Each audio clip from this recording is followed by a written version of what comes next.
Hello everyone, welcome back. In this lesson, I am going to explain about the Python function arguments. The argument is a value or a variable or an object that we pass to a function or method call. In Python, there are four types of arguments. This argument is also called as parameter or sometimes default variables at function creation. And these are the four types of arguments in functions. Python supports positional arguments, keyword arguments, default arguments, and variable length arguments. Let us begin with the positional arguments. Positional arguments are arguments that are passed to the function in proper positional order. That is, the first positional argument needs to be first when the function is called, and the second positional argument needs to be second when the function is called, and similarly the third positional argument needs to be third when the function is called.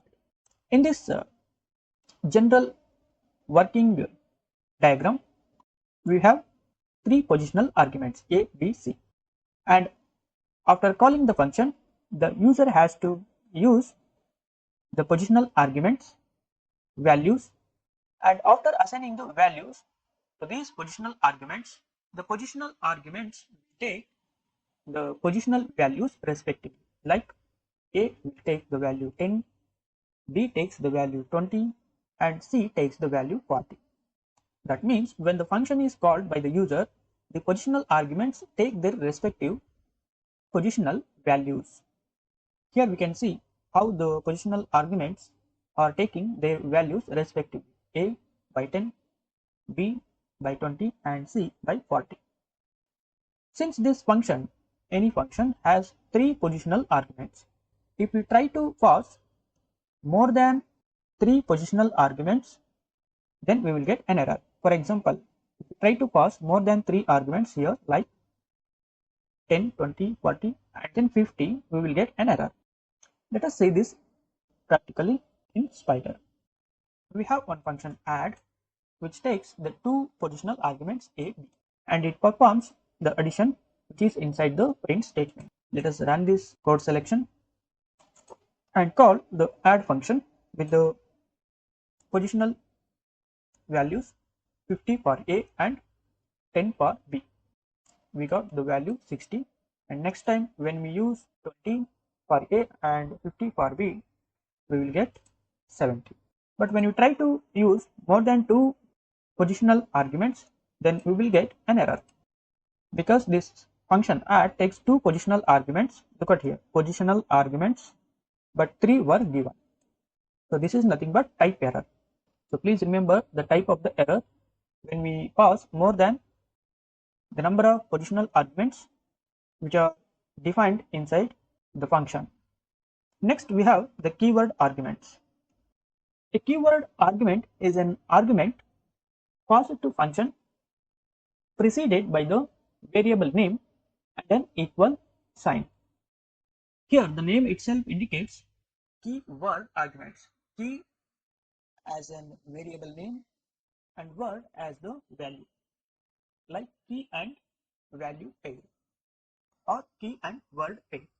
If you look at this general working diagram, we have any function with the variables a, b, c defined at the time of creating the function. While calling the function by the user, we are using the keyword arguments instead of the positional arguments. Positional arguments means without using the keys, what we have seen here, just placing the values positionally, and the positional arguments will take their respective values.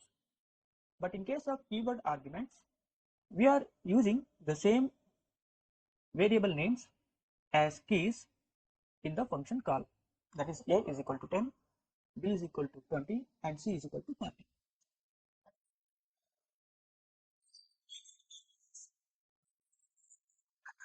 But the number of arguments must match.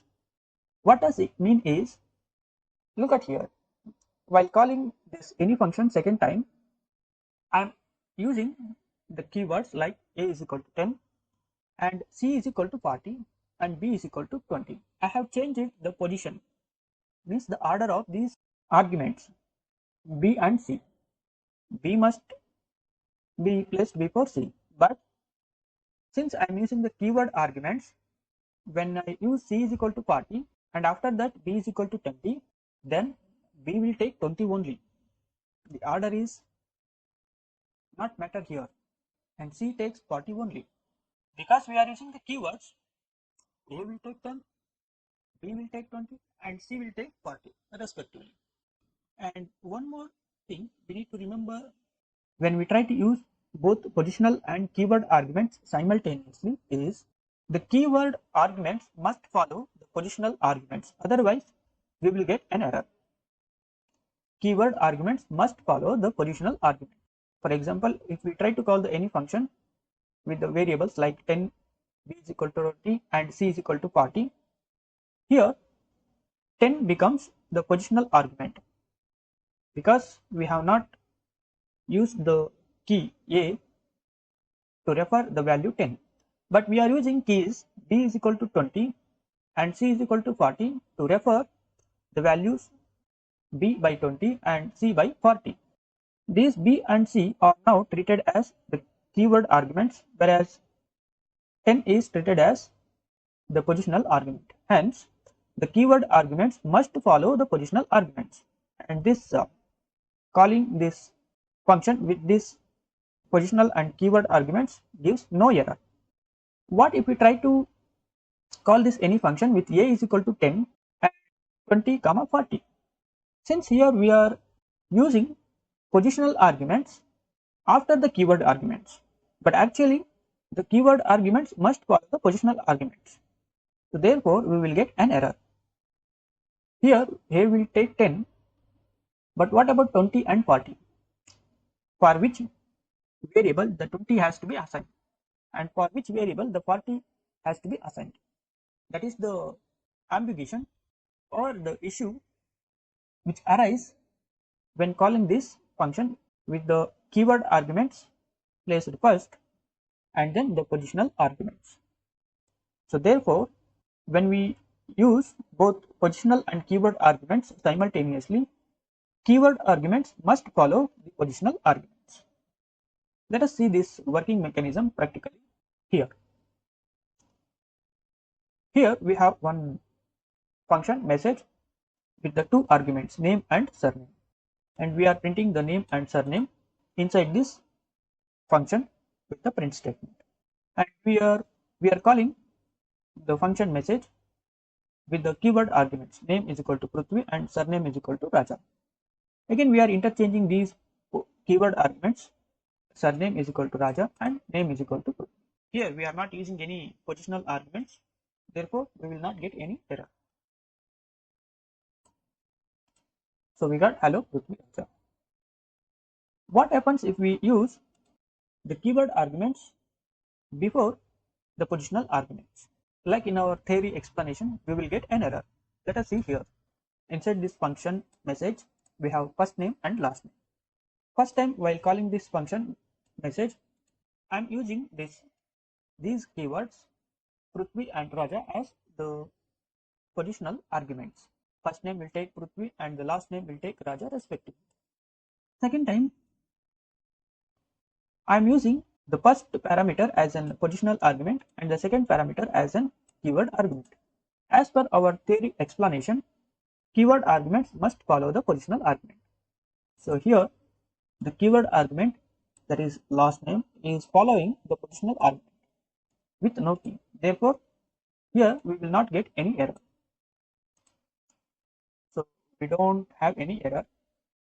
But when we try to use the keyword arguments before the positional argument, means when we use the keyword argument first and then the positional argument, then as per the theoretical explanation we will get an error. Let us try to call this function. Already the code analysis is showing an error. Positional argument follows keyword argument. This is the error statement. The actual mechanism is the keyword arguments must follow the positional argument. So we got an error. Positional argument follows keyword argument. But actually, these keyword arguments must follow the positional arguments. So this is how we can avoid using the keyword arguments when we try to use both the positional arguments and keyword arguments. Let us try to interchange this to avoid an error.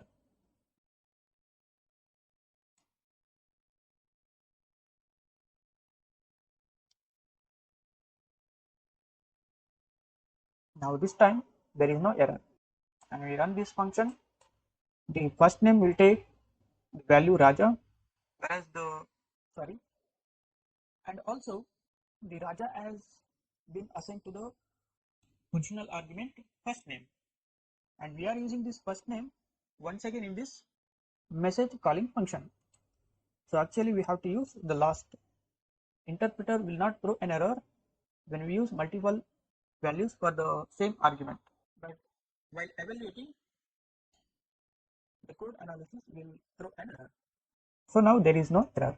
So this is all about the positional and the keyword arguments. Thanks for watching this lesson. In the next lesson, we will see what are default arguments and what are variable length arguments.